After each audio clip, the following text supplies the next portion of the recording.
Well, good evening and welcome to Tucker Carlson tonight. Today, congressional Republicans finally passed their overhaul of the U.S. tax code, and they sent it over to the White House for the president to sign. It's a major moment, but the legislative year here in Washington is not yet over. With taxes out of the way, Congress must now return to that enormous elephant that has been soiling the carpet of the congressional living room for months now. We're referring, needless to say, to DACA. It's been 3 months since President Trump announced the end of that Obama-era program, the one that gives job permits to illegal immigrants who came here as minors. Permits under that program will start to expire this spring in early March. Democrats have said they will use the year-end spending bill to shut down the federal government if more than 700,000 people here illegally under DACA don't get amnesty. Now, a single paragraph from a Politico piece yesterday on the negotiations tells you everything you need to know about how Democrats are looking at immigration policy now. Quote, congressional Republicans in the White House have long said that any DACA deal would need to be paired with security and other enforcement measures. Democrats say that's fine as long as the provisions weren't too onerous, end quote. In other words, Democrats are fine with border enforcement just as long as it doesn't work. That's why they're against the wall. The administration has already moved on the central point of the debate. They say DACA recipients can stay here legally, but in return, their family members must be explicitly barred from benefiting from chain migration. If those relatives want to come to this country, they got to get in line with everybody else trying to come to this country. Employers, meanwhile, ought to be required to use E-Verify so that they can prove all their employees are here legally. Cities must cooperate in helping to enforce American immigration law. These are not crazy demands. It's not extreme to say that an amnesty should be limited to dreamers and not their extended families in other countries. It's not extreme to say that employers ought to follow existing federal statutes or that big city mayors should stop pretending they run their own countries. These are basic ideas. They treat existing American immigration law as real, something that should be enforced. They assume that not every single person on earth has the moral right to enter this country for any reason and go on public assistance. By the way, the public agrees with those ideas strongly if you believe the polls on the subject. Democrats don't believe in them. Any measure that makes it harder for immigrants to come here illegally and stay forever at public expense is racist and immoral. They've said that repeatedly. Why do they think that? Is there some good reason to think that? Is there any economist on the planet who believes the key to thriving in a high-tech economy is importing millions of poor people with fifth-grade educations who don't speak English? Is that good for your country? Of course not. But Democrats don't see immigration as a way to improve the United States, but instead as a way to transform the country to their political advantage. There's no precedent for this attitude in American politics. It's never happened. Traditionally, politicians try to win votes by improving the lives of voters. It's pretty simple. It's been going on a long time. Herbert Hoover, a chicken in every pot, a car in every garage. That was his promise during the 1928 campaign. He won. Because voters appreciate it. They always do appreciate it if they think you're trying to help them. Bill Clinton got elected twice because he campaigned on actual, tangible concerns of actual people, middle-class people. That all seems like ancient history now. Democrats don't do that anymore. Modern Democrats understand that changing the minds of voters is hard, especially when you despise them and attack them for the sin of, I don't know, being white or male or privileged or heteronormative or whatever. They don't like you if you don't like them. So you don't bother changing their minds. You change the voters themselves. Look at Virginia. It just happened there. The state's elected representatives decided long ago they didn't want the state's laws made by those who break them, so they deprived convicted felons of the right to vote. Terry McAuliffe knew it would benefit his party if felons could vote again, so he unilaterally restored those rights and attacked anyone who disagreed as a bigot. Remember that?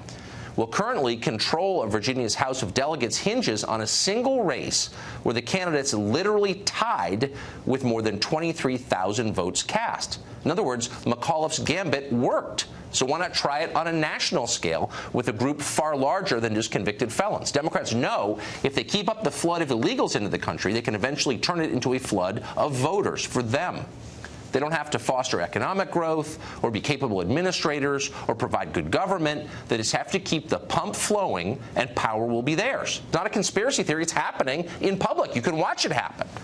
So when Democrats howl about shutting down the government because they want total surrender on DACA, remember, this is the reason why.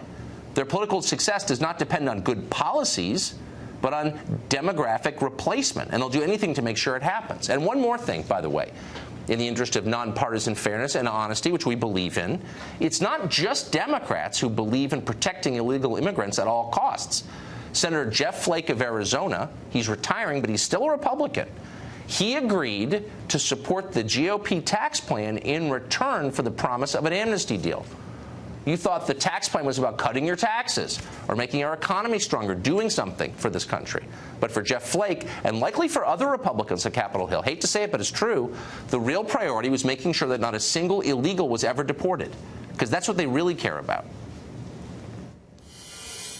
Congressman John Garamendi is a Democrat. He represents the state of California, and he joins us tonight. Congressman, thanks for coming on. Good to be with you. So the priority here, I think, is really revealing. All the things going on in this country, a lot of them bad, and Democrats in the Congress have said the one thing we won't put up with is not giving amnesty to 700,000 people here illegally. Why is that number one on the list of concerns? It may or may not be number one. It is among the list. It is one of the issues on the list. There are others. There are the health care issues that are out there, the 9 million children in the Children's Health Insurance Program. Want to get that funded without cutting other essential health programs, which is the current proposal that's being put forward. So there are a series of issues. There's the health care issue. There is certainly the issue, DACA is one of them. Actually, we kind of stand with the U.S. Chamber of Commerce on this one. Oh, I bet. They want us to solve You're taking this. money from the same people. But I just wonder, we why? Do?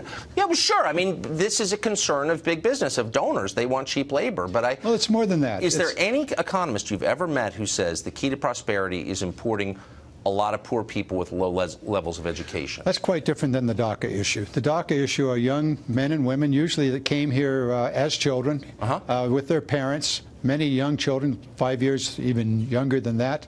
So they grew up here. They are really American in every way, except they don't have the papers. Well, but their education levels are considerably lower than that of America. Well, they are. Actually, I have the numbers right here. 22% have a bachelor's degree. That's compared to 32%, 10 points below native-born Americans.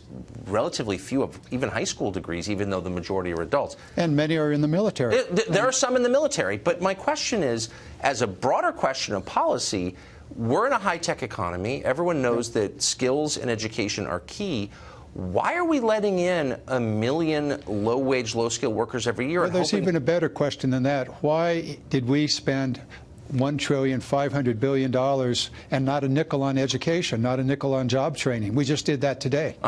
And we set priorities today. We said the priority is to transfer a huge amount of money to corporations and to the super wealthy, the top 1%. 83% of all that money went there, and not a nickel for education, not for the job training that you just described. I wonder why you're not holding up the government over that, or the fact that carried interest loophole is still in the tax code, which helps big Democratic donors, the hedge funds, the private equity guys. But you're not shutting down the government over that. You're shutting it down over. Okay, but instead, it's to give citizenship or legal status to people here illegally. I'm beginning to think maybe the motive is getting new voters, honestly. Well, I don't think it's going to make a difference on the voting scale, but what does make a difference is that there are 800,000 young men and women that were literally raised in the United States that are going to be deported very shortly. This is an important workforce. 22% of what, 800,000? We're talking about what? Want to do the math? It's a lot of people. I just wonder if, I mean, I don't think there's any person who says the U.S. economy is crying out for more low-skilled labor. It's just not. It's a high-tech. You're from California. I don't need to tell you that. Why don't we talk about the agricultural labor program where there is a need for low-skilled workers? But the future is not more people with fifth-grade educations. It's not. It's more engineers. These are not engineers. The DACA question. Well, we're looking at somewhere north of 70,000. If it's 22% that have that graduate degree. Okay, but it's still lower than the national average. But here, I guess here's my question. The DACA question is unique because they didn't have consent when they came here. They came here as kids. But why should we allow their relatives in foreign countries to come here? It's a reasonable question. By chain migration. Why not just say, if you have a relative, you got to come the way everyone else comes when they want to emigrate to the United States? Well, the chain migration question is a legitimate question, and it needs to be answered. And it needs to be answered in the context of a comprehensive immigration reform. But how about in this? No, but hold on. The debate is now over DACA, and it's going to happen like imminently, right now.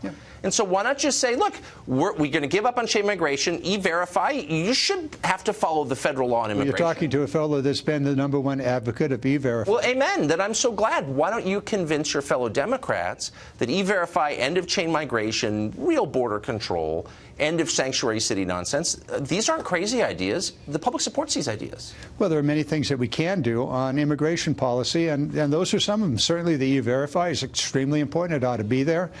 There are other things that need to go along with that. And I'll give you an example. California is the largest agricultural producing state in the nation, depending heavily upon immigrant labor force. That labor force is literally not available today, but if you had the ag labor program, if you had a comprehensive review, E-Verify, comprehensive border control along the way, and by the way, as ranking member of the Coast Guard Maritime, you really want to spend some money wisely? Put it into the Coast Guard. That's where most of the contraband is coming in, and an increasing amount of illegal. Nobody trusts Congress on border enforcement because they've lied to us for generations about it. We're enforcing the border. No, you're not. Actually, that's why we have these problems to begin with. So why not just cool the temperature, reassure everyone that only the DACA people are getting amnesty by just saying we're not going to allow their relatives to come through chain migration? I'm not going to debate that with you. So you'd be for that? Chain migration is an issue that needs to be dealt with. Who's against that, though, I wonder? I mean, why wouldn't everyone be for that? Well, I suppose somebody that is here that would like to have their mother or their father come in. Yeah, but they're not voters, so they don't get a say. They could be. Yeah, well, I guess that's the point. They could be. It's to make them voters. That's my whole point. No, they may already be citizens. Right.